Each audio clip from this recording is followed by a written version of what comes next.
Hazvina kumira mushe munyika yeZimbabwe mushure mekunge driver weHonda Fit osumukirwa neMhepo mushure mekunge motikari yake yotatsaona yekupinda paState House perimeter wall. Kusangana kwatinoita on our channel page Harare Networks, where we give you news which is happening in Zimbabwe. If you are new here, kindly support us nekubaya button rakanzi subscribe.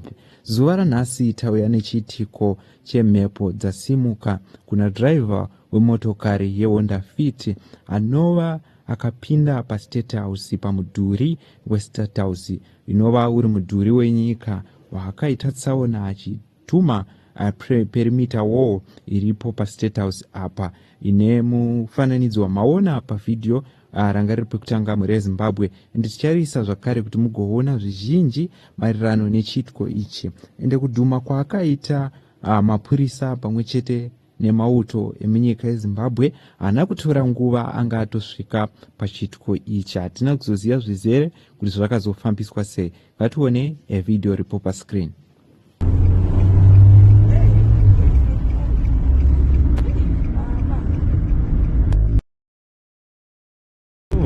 Mazvionera pamusoro pechitiko chakaitika paState House yemurume akaita tsaona pajuraho reState House.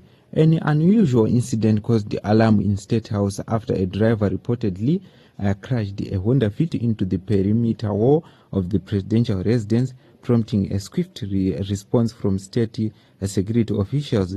Witness said the crash happened suddenly, drawing attention from people nearby as security teams quickly moved to secure the area. Several state security vehicles were seen arriving at the scene within minutes, with the officials assessing the situation and controlling access around the site. Well, initial reports circulating online describe the moment with a face like Mhepo dzasimuka, loosely translated as a serious has happened.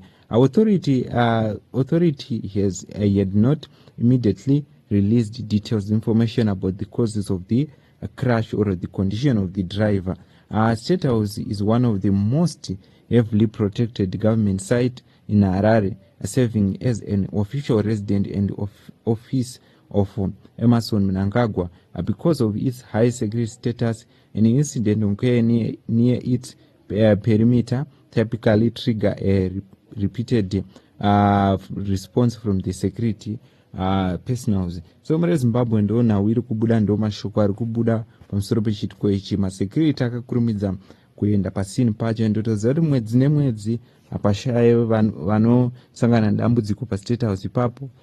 Pamamanza apfuura apa pakawanikwa vanhu vakafirwa nemotokari yavo vari musikana nemukomana vakapushiswa motokari yavo. Asi tikuona kuti weHonda Fit zuva ranhasi opinda direct paState House. Hamene kuti zvakazopera mushe here kana kuti hazvina kupera mushe. Ndezvo zvimwe zvatakabata on our channel page Harare Network, where we give you the trending news which is happening in Zimbabwe. I thank you for keeping on supporting our YouTube channel.